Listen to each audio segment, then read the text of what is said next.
Hello everyone, एक बार फिर से स्वागत है आपका अपने यूट्यूब चैनल साइंस गुरु रवि में। गाइज, लास्ट क्लास में हमने एक नए चैप्टर की शुरुआत की थी। चैप्टर का नाम है नर्वस सिस्टम अर्थात तंत्रिका तंत्र। आप सभी को पता है 2016 से लेकर के 2023 तक रेलवे ग्रुप डी में, एनटीपीसी में, एएलपी टेक्नीशियन में, आरआरबी जेईई में, आरपीएफ में जितने भी क्वेश्चन पूछे गए हैं वो सभी क्वेश्चन मैं आपको करवा रहा हूँ। लास्ट क्लास में हमने 5 क्वेश्चन किए थे। आज की इस क्लास की शुरुआत हम क्वेश्चन नंबर 6 से करेंगे, लेकिन उससे पहले चैप्टर का नाम लिख लीजिए। चैप्टर का नाम है भैया नर्वस सिस्टम अर्थात तंत्रिका तंत्र। आज की क्लास की शुरुआत हम करेंगे भैया क्वेश्चन नंबर 6 से। देखो, आज की क्लास में लिए हुए सभी क्वेश्चन आपके एग्जाम के पॉइंट ऑफ व्यू से इंपॉर्टेंट है, सिलेक्टेड है। प्रत्येक क्वेश्चन के नीचे एग्जाम का नाम लिखा जाएगा, डेट लेके जाएगी और उस क्वेश्चन को बहुत अच्छे से कॉन्सेप्ट के साथ में समझाया जाएगा। इसलिए वीडियो को शुरू से लेकर के एंड तक देखना। चैनल पर नया है तो चैनल को सब्सक्राइब कर लेना मेरे भाई, ताकि आपके पास हमारी वीडियो का नोटिफिकेशन टाइम टू टाइम पहुंच सके। चलिए आज की क्लास की शुरुआत करते हैं। ये रहा आपकी स्क्रीन पर क्वेश्चन नंबर 6। देखिए भैया, ये रहा आपके स्क्रीन पर क्वेश्चन नंबर 6। आजकल जिस तरीके से मैंने ये क्वेश्चन पूछा है आपसे, वैसे आजकल ट्रेंड चल रहा है भैया रेलवे में। क्वेश्चन क्या करता है, आपको क्वेश्चन दे देता है, एक डायग्राम दे देता है। डायग्राम्स में आपसे जगह पूछता है कि भैया इस 4 नंबर पर कौन सी जगह है, या 4 नंबर पर कौन सी संरचना है, 3 पर कौन सी है, 2 पर कौन सी है, 1 पर कौन सी है। तो इस प्रकार के प्रश्नों का भी अक्सर आपको ध्यान रखना है। जैसे कि अगर मान लीजिए आपसे नेफ्रॉन की संरचना दे दी, और नेफ्रॉन की संरचना में आपसे कुछ भी पूछ सकता है। जैसे कि ग्लोमेरुलस की साइट पूछ ली आपसे, है कि नहीं है, पीसीटी की साइट पूछ ली, डीसीटी की साइट पूछ ली, तो उसके बारे में आपको पता होना जरूरी। जैसे कि न्यूरॉन की संरचना में आपसे कुछ भी पूछ सकता है, एक्सॉन वाला भाग पूछ सकता है, डेंड्राइट वाला भाग पूछ सकता है, सिनेप्स वाला भाग पूछ सकता है। तो इन चीजों का आपको ध्यान रखना है। क्वेश्चन नंबर 6 कहता है कि निम्न चित्र में कौन सी संख्या मानव मस्तिष्क में मेरुरज्जु की स्थिति को दर्शाते हैं। आपके ऑप्शंस है, ऑप्शन नंबर ए संख्या 2, ऑप्शन नंबर बी है संख्या 1, ऑप्शन नंबर सी है संख्या 3, ऑप्शन नंबर डी है संख्या 4। आरआरबी ग्रुप डी में पूछा गया 18/8/2022 को, अभी लेटेस्ट क्वेश्चन है भैया। इस प्रकार के प्रश्नों का भी ध्यान रखना है। डायग्राम वाले जो चित्र है, डायग्राम वाले जो क्वेश्चन है, इनका आंसर बड़े सटीक तरीके से देना है। देखो, स्पष्ट रूप से कह रहा है आपसे कि भाई ये चित्र जो है ये मानव मस्तिष्क को दर्शाता है। अगर आप मानव मस्तिष्क की एनाटॉमी करके देखोगे तो आपको ये भाग दिखाई देंगे। 1 पर कोई भाग होगा, 2 पर कोई भाग होगा, 3 पर कोई भाग होगा, 4 पर भी कोई भाग होगा। आपसे क्वेश्चन कह रहा है कि जो मेरुरज्जु है, जो स्पाइनल कोड है, इस स्पाइनल कोड को कौन सा हिस्सा दर्शाता है। आप सभी को पता है स्पाइनल कोड जो होती है वो हमारे ब्रेन के पीछे की ओर से निकलती है, जो प्रतिवर्ती क्रिया को नियंत्रित करने का काम करती है। जैसे कि आपने गर्म तवे पर हाथ रखा तो तुरंत आप हाथ को हटा लेते हो। जैसे ही आपके पैर में कांटा चुभा तो तुरंत आप अपने पैर को हटा लेते हो। तो इन सभी प्रतिवर्ती क्रियाओं को कौन कंट्रोल करती है, स्पाइनल कोड। उसके बारे में आपसे पूछा गया है भैया यहाँ पर। तो बताइए 1 पर क्या आएगा, 2 पर क्या आएगा, 3 पर क्या आएगा, 4 पर क्या आएगा। जब अगर आप एनाटॉमी करके देखते हो ह्यूमन ब्रेन की, तो आपको भैया इस 1 पर फ्रंटल लोब दिखाई देती है। क्या दिखाई देती है, फ्रंटल लोब दिखाई देती है। मैं डायग्राम भी लगा दूंगा, देख लेना। इस 2 पर आपको भैया पेराइटल लोब दिखाई देती है, ठीक है। और नंबर 3 पर भैया आपको ओसिपिटल लोब दिखाई देती है, ठीक है। और यहां पर भी एक लोब होती है भैया, वो होती है टेम्पोरल लोब। Temporal lobe. और इस 3 के जस्ट नीचे इस जगह पर पेड़ के पत्ते के समान एक संरचना होती है, वो होती है भैया सेरेबेलम, अनुमस्तिष्क, ठीक है।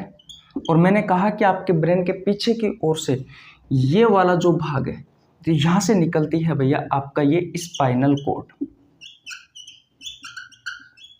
स्पाइनल कोड यानी कि मेरुरज्जु। तो आपको पता होना जरूरी है भैया कि 1 पर क्या आएगा, 2 पर क्या आएगा, 3 पर क्या आएगा, 4 पर क्या आएगा। ठीक है, अब आपसे देखो दोबारा से मैं क्वेश्चन पढ़ने की कोशिश करता हूं। निम्न चित्र में कौन सी संख्या मानव मस्तिष्क में मेरुरज्जु को दर्शाती है? मेरुरज्जु यानी कि स्पाइनल कॉर्ड के बारे में पूछा गया है। तो भैया स्पाइनल कॉर्ड जो है वो आप सभी को पता है, हमारे पीछे से यहाँ से जो आपकी बैकबोन होती है ना, रीढ़ की हड्डी, उस रीढ़ की हड्डी के बिल्कुल बीचों बीच स्थित होती है और ये पीछे से निकलती है भैया। तो ये वाला भाग जो आपको दिखाई दे रहा है ये स्पाइनल कॉर्ड को दर्शा रहा है। ये है नंबर 4। तो इसका राइट आंसर क्या हो जाएगा भैया? ऑप्शन नंबर डी, संख्या 4 हो जाएगी। ये फ्रंटल लोब, ये टेम्पोरल लोब, पेराइटल लोब, ये जो ओसिपिटल लोब है, ये भैया हमारा जो अग्र मस्तिष्क होता है, इस अग्र मस्तिष्क का भाग है। अग्र मस्तिष्क में भी किसका भाग है तो आपको पता होना जरूरी है, ये सेरेब्रम का भाग है। किसका? सेरेब्रम का, यानी कि परमस्तिष्क का। ठीक है, अब thalamus, hypothalamus, mid brain, hind brain के दो और पार्ट, यानी कि एक तो पोन्स, एक मेडुला ओब्लांगाटा, एक मिड ब्रेन, थैलेमस और हाइपोथैलेमस, ये भैया इस वाले भाग में उपस्थित होते हैं जो आपको बाहर से दिखाई नहीं देते। लेकिन अगर आप बाहर से देखने की कोशिश करोगे इसके एनाटॉमी करके तो आपको सिर्फ यही भाग दिखाई देंगे। एक फ्रंटल लोब दिखाई देगा, एक पेराइटल लोब दिखाई देगा, ऊपर की तरफ, पीछे की तरफ ओसिपिटल लोब दिखाई देगा, पेड़ के पत्ते के समान के आकार की संरचना और दिखाई देगी, जिसे आप सेरेबेलम या अनुमस्तिष्क कहते हैं। एक यहाँ पर आपको टेम्पोरल भाग दिखाई देगा इस पूरे एरिया में, और पीछे की तरफ ये स्पाइनल कॉर्ड निकली हुई दिखाई देगी भैया। इसके अलावा और भाग आपको दिखाई नहीं देंगे। जिस तरीके से आपसे क्वेश्चन पूछा गया है उस तरीके से हमने राइट आंसर दे दिया। इसका राइट आंसर क्या होगा? ऑप्शन नंबर डी, संख्या 4। अगर आपको पूरे डिटेल में समझना है कि भैया अग्र मस्तिष्क कहाँ होता है, मध्य मस्तिष्क कहाँ होता है, पश्च मस्तिष्क कहाँ होता है, यानी कि फोर ब्रेन के जिसने पार्ट है, thalamus, hypothalamus, cerebrum, mid brain का कोई भाग नहीं होता, तो मिड ब्रेन और हिंड ब्रेन जिसके 3 पार्ट होते हैं, पोन्स वेरोलाई, मेडुला ओब्लांगाटा और सेरेबेलम। तो वो डायग्राम मैंने भैया आपको जब थ्योरी पढ़ाई थी नर्वस सिस्टम की, तो वहाँ पर मैंने आपको बहुत अच्छे से पढ़ाया था। इसलिए कहता हूँ कि अगर आपने नर्वस सिस्टम वाला चैप्टर नहीं पढ़ा है तो आपको नीचे लिंक डिस्क्रिप्शन में मिल जाएगा, आप जाकर देख लीजिए भैया। ठीक है, किसी को प्रॉब्लम बिल्कुल नहीं होनी चाहिए। और हाँ, ये लेक्चर नंबर 2 है भैया, ये लेक्चर नंबर 2 है। लेक्चर नंबर 1 आपको देखना है तो आपको नीचे लिंक डिस्क्रिप्शन में मिल जाएगा, जन शताब्दी एक्सप्रेस बैच के नाम से एक प्लेलिस्ट है, वो उसमें जाकर के देख लीजिए भैया। क्योंकि 1 फरवरी से मैंने एक नए बैच की शुरुआत की थी, उस बैच का नाम था जन शताब्दी एक्सप्रेस बैच, जिसमें मैं आपको बायोलॉजी के प्रीवियस ईयर के क्वेश्चन करवा रहा था चैप्टर वाइज। 2016 से लेकर के 2023 तक रेलवे ग्रुप डी में, एनटीपीसी में, एलपी टेक्नीशियन में, आरआरबी जे में, आरपीएफ में जितने भी क्वेश्चन पूछे गए हैं मेरे भाई, वो सभी क्वेश्चन मैंने उसमें करवाए हैं। इस चैप्टर समाप्त होने के पश्चात जूलॉजी में सिर्फ एक चैप्टर बचेगा आपका, वो है शायद रेस्पिरेटरी सिस्टम बचा है। उसके अलावा मैंने जूलॉजी पूरी कंप्लीट करा दिया। बॉटनी की बारी है, आपकी एग्जाम होने से पहले मैं आपका सारा सिलेबस कंप्लीट करवा दूंगा। बस शर्त मेरी है कि अगर आपने पिछली क्लास से नहीं देखी है तो जाकर के देख लेना मेरे भाई। जिस तरीके से आपको ये क्वेश्चन समझाए और सारे की सारी ही चीजें आपको याद हुई है, वैसे ही सारे के सारे ही क्वेश्चन आपको याद हो जाएंगे। मैंने बहुत अच्छा कंटेंट उपलब्ध कराया है मेरे भाई, तो जाकर के देख लेना। जन शताब्दी एक्सप्रेस बैच की एक एक क्लास आपके एग्जाम के लिए बहुत ज़्यादा इंपॉर्टेंट है। और ये गलत फहमी में मत रहना मेरे भाई कि बायोलॉजी से क्वेश्चन आते ही नहीं है, केमिस्ट्री और फिजिक्स से क्वेश्चन आते हैं। एग्जामिनर का जिस दिन माइंड खिसक गया ना, उस दिन देख लेना फिर आप, क्योंकि आपको पता है बेरोजगारी कितनी बहुत ज़्यादा है। 4-4, 5-5 साल में एग्जाम होती है। अगर अब की बार टाइम निकल गया तो दोबारा नहीं आएगा। और याद रखना, ये जो मैं आपको करवा रहा हूँ प्रीवियस ईयर के क्वेश्चन, ये सिर्फ रेलवे वाले बच्चों के लिए उपयोगी नहीं है। आप किसी भी प्रतियोगी परीक्षाओं की तैयारी कर रहे हो, सभी परीक्षाओं के लिए उपयोगी है। अरे भैया सिलेबस तो हमारा वही है, कॉन्सेप्ट वही है। यहाँ पर मैं क्वेश्चन ही तो आपके साथ में डिस्कस कर रहा हूँ, तो सब देख सकते हैं आप। किसी भी प्रतियोगी परीक्षाओं की तैयारी कर रहे हो, अगर आपके कॉन्सेप्ट क्लियर हो गए तो फिर काहे परीक्षा यार। ठीक है भैया, ओके। तो अब स्क्रीनशॉट ले लीजिए, नेक्स्ट क्वेश्चन की ओर चलते हैं, क्वेश्चन नंबर 7 की ओर चले। ओके, देखिए भैया ये रहा आपकी स्क्रीन पर क्वेश्चन नंबर 7। अच्छा क्वेश्चन है। क्वेश्चन नंबर 7 कहता है कि इनमें से कौन सा हृदय की समस्या का निदान करने में मदद करता है? आपके ऑप्शंस है, ऑप्शन नंबर है ईसीजी, ऑप्शन नंबर बी है ईईजी, ऑप्शन नंबर सी है बीसीजी, ऑप्शन नंबर डी है आरबीसी। आरआरबी जेईई में पूछा गया है 24/5/2019 को। हो सकता है कि जो 4 ऑप्शन दिए हुए हैं उनमें से आप 1-2 के बारे में जानते हो, ये भी हो सकता है आप इन सब के बारे में जानते हो। तो सबसे पहले कमेंट बॉक्स में चारों की फुल फॉर्म बता दीजिए कि भाई इन चारों की फुल फॉर्म क्या है और इनका काम क्या है। देखिए ध्यान से समझना, इस क्वेश्चन का राइट आंसर क्या होगा अब आपको बताना है। मैं इनकी फुल फॉर्म बता देता हूं। सबसे पहले बात करते हैं ईसीजी की। ECG electro cardiogram. ECG electrocardiogram, इसका संबंध भैया हृदय से है। इसका संबंध किससे है? हृदय से, हार्ट से। ये हृदय की जांच के लिए उपयोग में किया जाता है ईसी, या फिर हृदय की समस्याओं का निदान करने के लिए भी उपयोग किया जाता है ईसीजी का। अलग अलग तरीके से आपसे क्वेश्चन पूछ सकता है, जैसे कि हृदय का जांच पूछ लिया कि निम्न में से कौन सा हृदय की जांच में संबंधित, हृदय की जांच से संबंधित है, ईसीजी करके आना है। या हृदय की समस्याओं का निदान करने में कौन मदद करता है? तो ईसीजी करता है भैया। ठीक है, किसी को प्रॉब्लम बिल्कुल नहीं होनी चाहिए। दूसरा देखिए ईईजी। ये ईईजी क्या है? इलेक्ट्रो एनसीफेलोग्राम। ये आंखों से संबंधित अगर कोई समस्या है तो उसके निदान में उपयोग होता है भैया ईसीजी। इसका संबंध मेरे भाई आंखों से है। इसका संबंध किससे है? आंखों से है मेरे भाई। आंखों की जांच के लिए ईईजी उपयोग में लिया जाता है। तो दोनों क्लियर हो गई। इलेक्ट्रोकार्डियोग्राम हृदय की जांच से संबंधित है, ईईजी इलेक्ट्रोएन्सेफेलोग्राम ये आपकी आंखों की जांच से संबंधित है।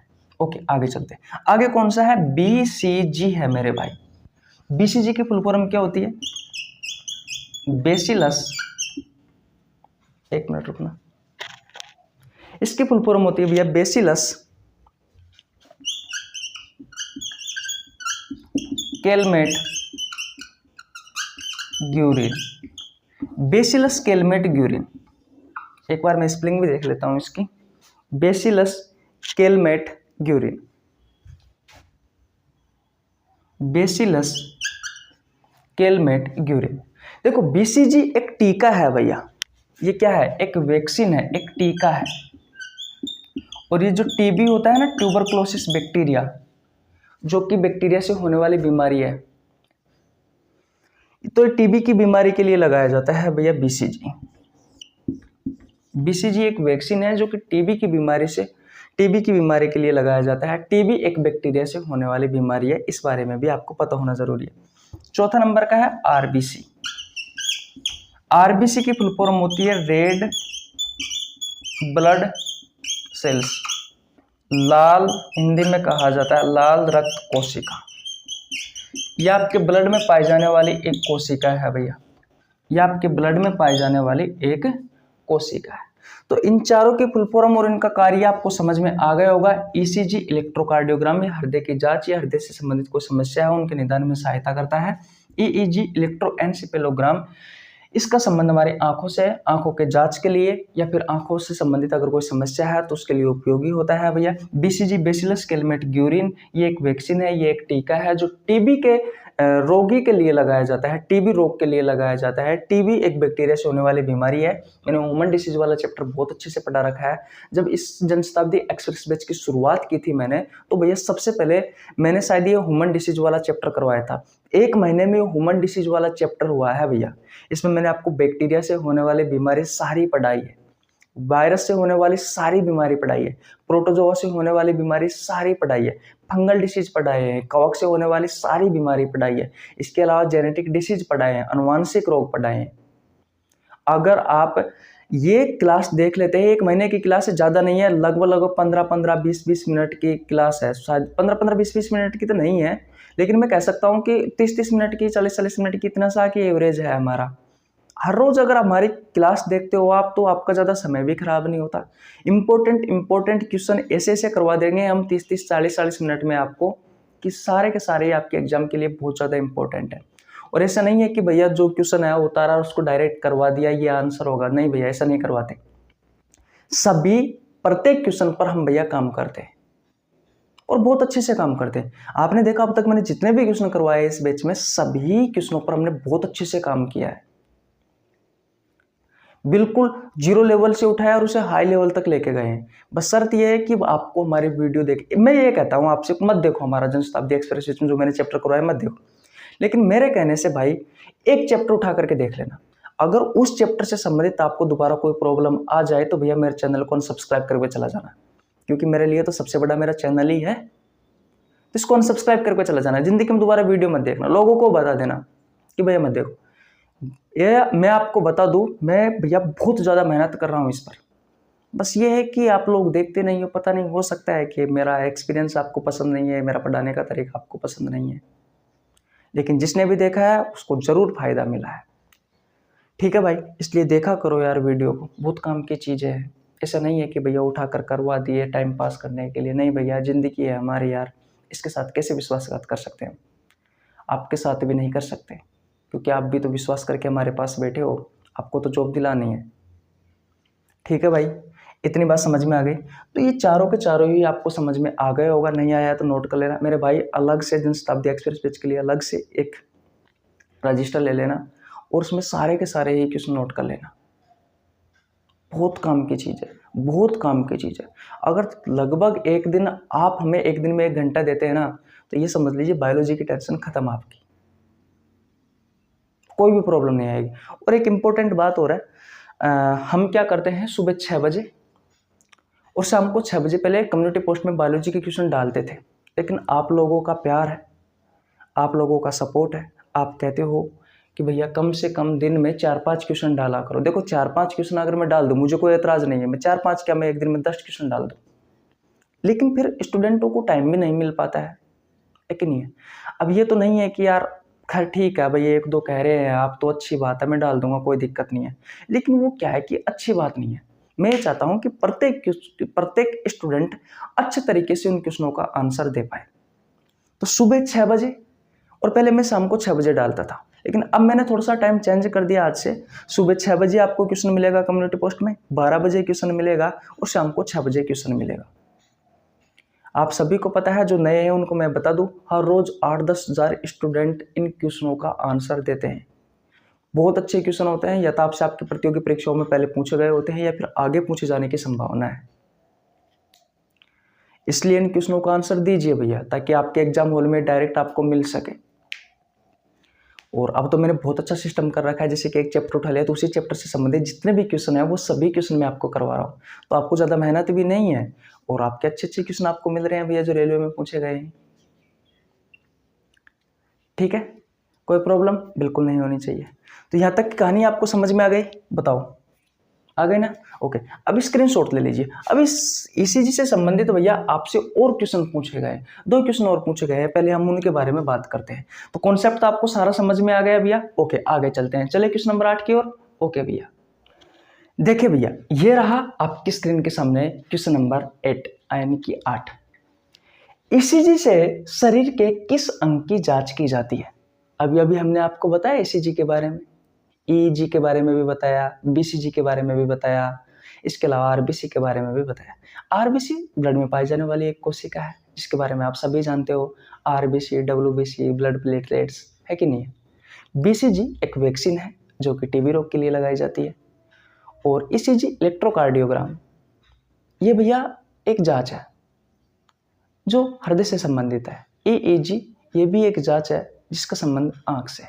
अब आपसे क्वेश्चन पूछा गया है कि बीसीजी से शरीर के किस अंग की जांच की जाती है? आपके ऑप्शंस है, ऑप्शन नंबर ए हृदय की, ऑप्शन नंबर बी मस्तिष्क की, ऑप्शन नंबर सी छोटी आंत की, ऑप्शन नंबर डी गुर्दे की। ये क्वेश्चन आपसे आरआरबी जेईई में 29/5/2019 को पूछा गया है। बताइए भैया इसका राइट आंसर क्या होगा? अरे भैया अभी तो लास्ट क्लास में ही तो बताया, ईसीजी। ईसीजी वापस इसलिए लिख रहा हूं ताकि आपको याद हो जाए, इलेक्ट्रो कार्डियोग्राम, ईसीजी। कार्डियो का संबंध, अगर कार्डियो अगर आपको शब्द दिखाई दे तो समझ लेना कि इसका संबंध किससे है, उसका संबंध हार्ट से है, कार्डियो या फिर कार्डियक, है कि नहीं है? इस शब्द का संबंध किससे है? इस शब्द का संबंध है भैया आपके हार्ट से। ठीक है, कोई प्रॉब्लम बिल्कुल नहीं होनी चाहिए। तो इसका राइट आंसर क्या होगा? Option number A, RRB JE में 29/5/2019 को। और हाँ यार, एक बात, आप सभी को पता है हमारी इस YouTube चैनल पर 1000 वीडियो हो चुकी है। 1000 वीडियो, मेहनत तो बहुत ज़्यादा लगी है, पर फाइनली अपलोड हो चुकी है। उसकी कोई बात नहीं है कि 1000 वीडियो हो गई है, 10,000 हो जाए तब भी कोई दिक्कत वाली बात नहीं है। बात यह है कि आप लोगों का धीरे धीरे प्यार अब दिखने लगा है मुझे। हमारे फाइनली 5000 सब्सक्राइब हो चुके हैं भैया, इसलिए आप सभी का तहे दिल से धन्यवाद। बस जुड़े रहिए, पढ़ते रहिए। अगर कोई प्रॉब्लम है भैया आपको तो कम्युनिटी पोस्ट में क्या, जिस जगह पर आपको प्रॉब्लम आती है वहाँ पर कमेंट बॉक्स में बता दिया करो कि भैया मैं ये प्रॉब्लम है, ठीक है। अगर कम्युनिटी पोस्ट का बार बार नाम आता है, अगर कमेंट बॉक्स में अगर आप आपके प्रॉब्लम को बताने में समस्या आपको आ रही है, तो भैया ऊपर चैनल पर जाओगे आप तो वहाँ पर आपको इंस्टाग्राम का लिंक मिल जाएगा। वहाँ पर मैं आपको कभी कभी रील डालता रहता हूँ। वैसे मैं इंस्टाग्राम फेसबुक वगैरह ज़्यादा चलाता नहीं हूँ, लेकिन वहाँ भी मैंने आपको लिंक दिया हुआ है, तो वहाँ पर अकाउंट खुला हुआ है, तो वहाँ पर आपको भैया आपकी समस्या का हल मिल जाएगा। तो वहाँ जाकर आप बता सकते हो भैया, ठीक है। कोई प्रॉब्लम बिल्कुल नहीं होनी चाहिए। तो आशा करता हूँ ये क्वेश्चन भी आपको बहुत अच्छे से समझ में आ गया होगा। अब चलते हैं भैया नेक्स्ट क्वेश्चन की ओर। चले, मज़ा आ रहा है पढ़ने में? ओके, चलिए नेक्स्ट क्वेश्चन की ओर। ओके, स्क्रीनशॉट ले लेना भैया।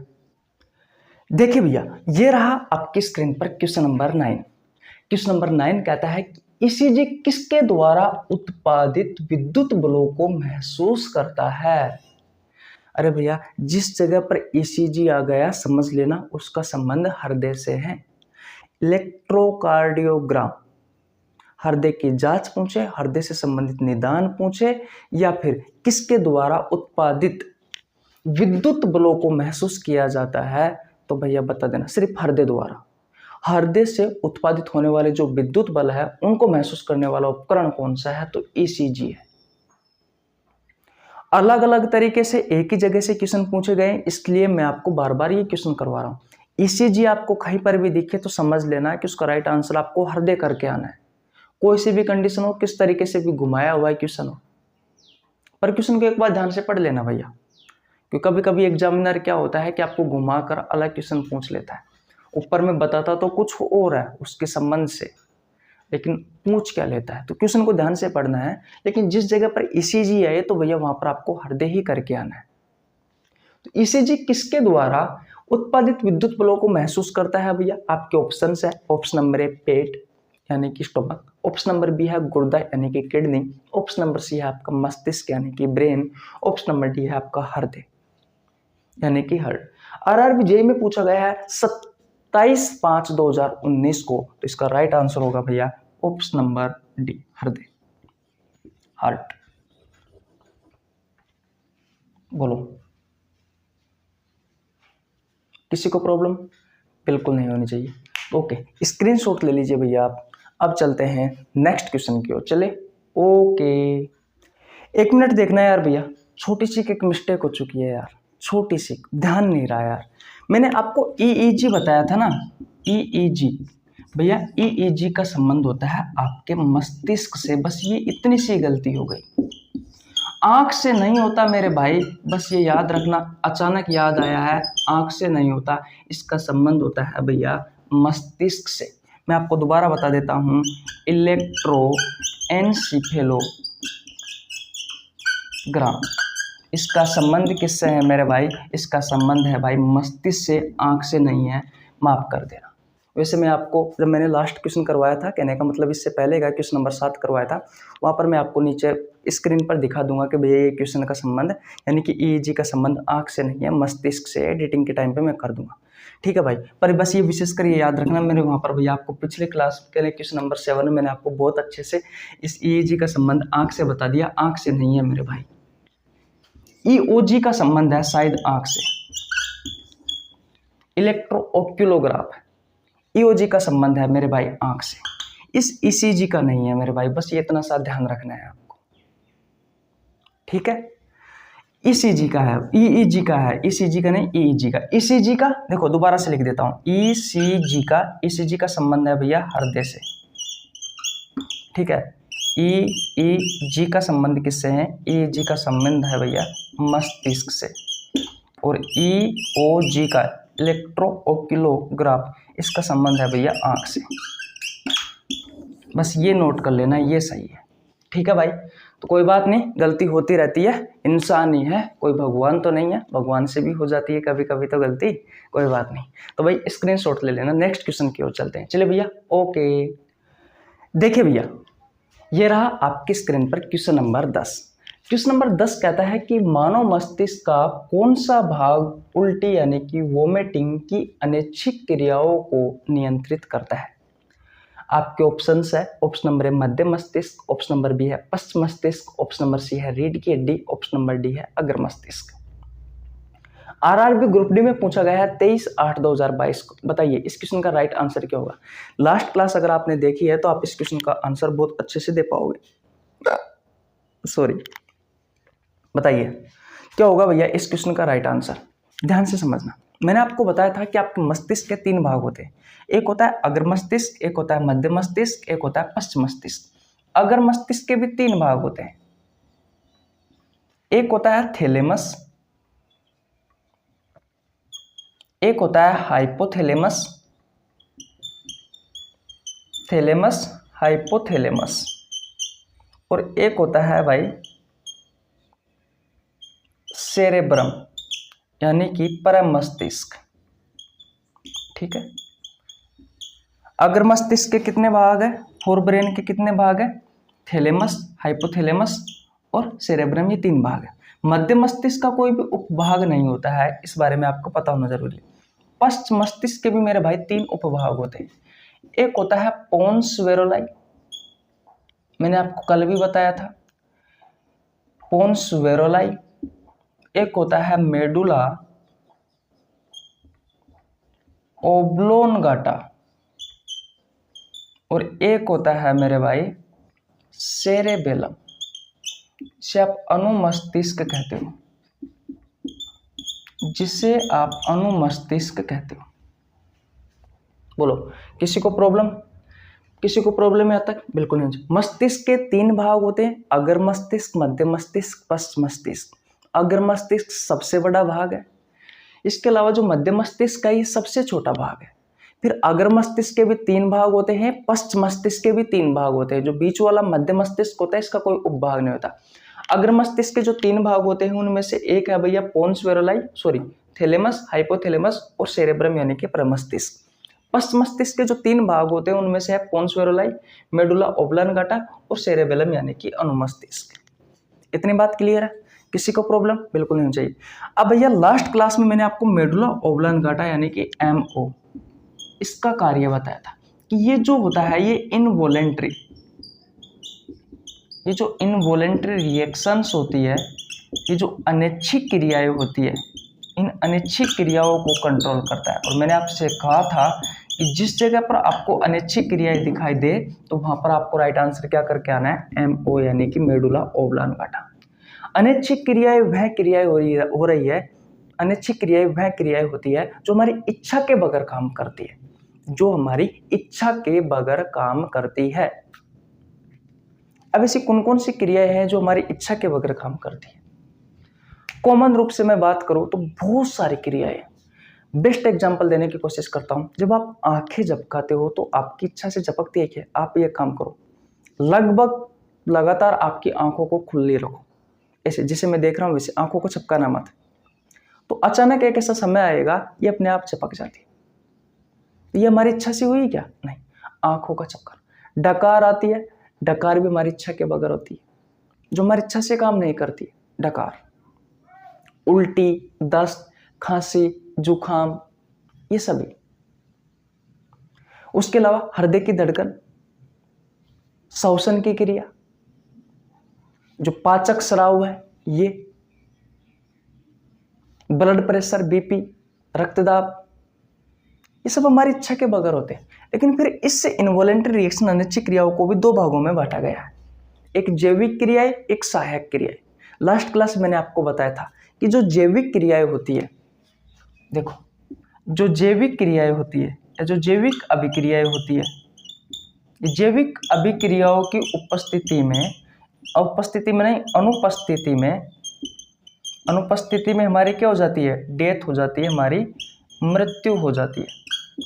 अगर ये जैविक क्रियाएं नहीं हुई तो आपकी मृत्यु हो जाएगी, जैसे कि हृदय की धड़कन, बीपी, ब्रीथिंग यानी कि श्वसन, ये नहीं हुआ तो आपकी मृत्यु हो जाएगी भैया। जिसमें हम पाचन तंत्र में होने वाली क्रियाओं के बारे में पढ़ते हैं, जैसे कि उल्टी है, पाचन तंत्र में ही तो पढ़ते हैं हम इसके बारे में, उल्टी के बारे में, दस्त के बारे में, है कि नहीं है।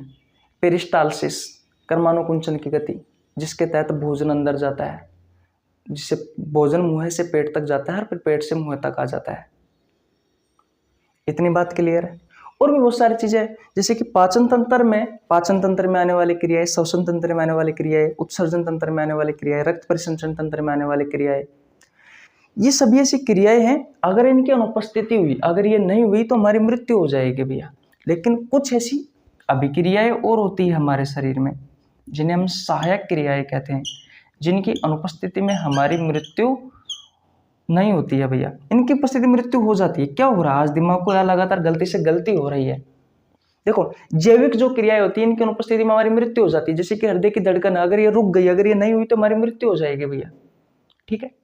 जैसे कि पाचक स्राव है, अगर पाचक स्राव है वो नहीं हुआ तो हमारी मृत्यु हो जाएगी। श्वसन नहीं हुआ तो भैया हमारी मृत्यु हो जाएगी। तो इनकी अनुपस्थिति में हमारी मृत्यु होती है। और सहायक क्रियाएं जो होती है, इनकी अनुपस्थिति में हमारी मृत्यु नहीं होती है, जैसे कि डकार है, छींक है, उल्टी है, दस्त है, आंखों का झपकना है, ये सब सहायक क्रियाओं में आते हैं। इनकी अनुपस्थिति में हमारी मृत्यु नहीं होती है। होती है कि जब आपको छींक आती है तब मृत्यु होती है, नहीं होती। लेकिन हृदय की धड़कन रुक गई तो आपकी मृत्यु हो जाएगी ना, श्वसन की क्रिया रुक गई तो आपकी मृत्यु हो जाएगी ना। हाँ, तो ये भी आपको ध्यान रखना है भैया। और मैंने अच्छे से पढ़ा रखा, पता नहीं यार आज दिमाग में गलती दो गलती तो हो गई, बार बार माइंड फिसल जा रहा है। ठीक है, तो इसका राइट आंसर क्या होगा भैया, option number B, medulla oblongata, जो कि मध्य मस्तिष्क का भाग है, पश्चिम मस्तिष्क का भाग है। ये देखो बार बार, फिर देखो पश्चिम मस्तिष्क का भाग है, तो इसका राइट आंसर हो जाएगा ऑप्शन नंबर बी। और हाँ, कल के लिए सॉरी, कल क्या हुआ, मैंने सारी वीडियो रिकॉर्ड कर ली थी, वीडियो अच्छी बनी थी भाई साहब, लेकिन गलती क्या हुई, गलती तो नहीं हुई, अपना जो माइक है ये माइक खराब हो गया भैया। अब बताओ करे क्या, हो गया तो हो गया भाई। तो आवाज़ नहीं आई थी भैया, फ़ोन से ही रिकॉर्ड हुई थी वो पूरी वीडियो, तो आपने देखा होगा उसकी आवाज़ बहुत कम आ रही थी, इसलिए कल के लिए सॉरी। आगे आपको कोई प्रॉब्लम नहीं आएगी, इस वजह से ये आज टाइम पे क्लास नहीं आ पाई, नहीं तो मैं सुबह जल्दी डाल देता 6 बजे, पर कोई बात नहीं, आज 10 बजे देख लो, फिर सुबह 10 बजे का टाइम हो जाएगा, फिर शाम को 10 बजे कुछ न कुछ करेंगे यार, टाइम का थोड़ा सा इश्यू सा रहता है। ये स्क्रीनशॉट ले लीजिए भैया। लेकिन हाँ, हर रोज़ क्लास आएगी, इतना पक्का है, चाहे दिन में कभी भी आए, लेकिन हर रोज़ क्लास आएगी, ये इतनी हमारी गारंटी है। ठीक है, स्क्रीनशॉट ले लीजिए। नेक्स्ट क्वेश्चन की ओर चलते हैं, क्वेश्चन नंबर 11 की ओर चले। ओके, देखिए भैया, ये रहा आपकी स्क्रीन पर क्वेश्चन नंबर 11। क्वेश्चन नंबर 11 कहता है कि श्वसन, ब्रीथिंग, लार स्राव यानी कि स्लाइवेशन, और कर्माकुंचन यानी कि पेरिस्टालसिस जैसी अनैच्छिक क्रियाओं को किसके द्वारा नियंत्रित किया जाता है। अनैच्छिक क्रियाएं आ जाए भैया, वहां पर क्या करके आना है, वहां पर MO, मेडुला ऑब्लांगेटा करके आना है। ये आपके ऑप्शन दिए हुए हैं, मेडुला ऑब्लांगेटा, हाइपोथैलेमस, थैलेमस और सेरेब्रम। RRB NTPC में पूछा गया है 15/2/2021 से, याद रखना ब्रेन का सबसे इंपॉर्टेंट उपभाग होता है मेडुला ऑब्लांगेटा। यहाँ से बहुत अच्छे अच्छे क्वेश्चन बनते हैं, जैसे कि आप स्क्रीन पर देख सकते हैं। 2-3 क्वेश्चन मैंने आपको कल करवाए थे, इससे संबंधित 2 क्वेश्चन आज करवा दी। हो सकता है अगर आगे और मुझे क्वेश्चन मिलेंगे तो मैं और क्वेश्चन करवाने की कोशिश करूँगा। तो आपके लिए मैं अच्छा कंटेंट लेकर आता रहता हूँ, बहुत सारी किताबों से। मैं ज़्यादातर क्वेश्चन एक यूथ वाली, कंपटीशन वाली एक बुक है उससे करवाता हूँ, लेकिन ऐसा नहीं है कि सिर्फ सारे के सारे ही क्वेश्चन इससे डाल रहा हूँ। और भी मेरे पास बहुत सारी पुस्तकें हैं, उन सभी पुस्तकों से, उन सभी किताबों से मैं आपके लिए अलग अलग क्वेश्चन लेके आता हूँ, अलग अलग चीज़ें ऐड करता रहता हूँ, ताकि आप लेटेस्ट एग्जाम के साथ जुड़ सकें और अपना सिलेबस बहुत अच्छे से कंप्लीट कर सकें। और जैसे ही आपके एग्जाम हो तुरंत आपका सिलेबस हो जाए भैया। तो इसका राइट आंसर क्या होगा भैया, ऑप्शन नंबर ए। और बिल्कुल आसान भाषा में हम पढ़ने की कोशिश करते हैं भैया, हम भी पढ़ते हैं, आपको भी पढ़ाते हैं, आपको भी समझ में आता है, बिल्कुल आसान भाषा में। ऐसा नहीं लगना चाहिए दिमाग पर, ऐसा बोझ नहीं आना चाहिए कि भैया क्या पढ़ रहे हैं। बस आसान भाषा में समझिए कि ये चीजें है क्या, नॉर्मल है तो हमारे शरीर के अंग ही, इनके बारे में ही तो पढ़ रहे हैं, फिर काहे दिक्कत यार। चलो आज यहीं तक रखते हैं, क्वेश्चन नंबर 11 तक ही। कल हम क्वेश्चन नंबर 12 से स्टार्ट करेंगे लेक्चर नंबर 3 में। आशा करता हूँ ये वीडियो आपको बहुत अच्छे समझ में आ गई होगी। अपने अपने दोस्तों के पास शेयर कर दीजिए जो रेलवे की तैयारी कर रहे हैं, जो कॉम्पिटिटिव एग्जाम की तैयारी कर रहे हैं, कि भैया इस यूट्यूब चैनल पर जाइए, बायोलॉजी फ्री ऑफ कॉस्ट अच्छे कंटेंट के साथ पढ़िए। कम्युनिटी पोस्ट में जो क्वेश्चन डाल रहे हैं उसका आंसर दीजिए, ताकि भैया आपको बहुत कुछ सीखने को मिलेगा। ऐसी ही और वीडियो देखने के लिए आप हमारे चैनल को सब्सक्राइब कर सकते हैं। मिलते हैं गाइज नेक्स्ट वीडियो में, तब तक के लिए जय हिंद, जय भारत, राम राम। स्क्रीनशॉट ले लीजिए भैया। ओके।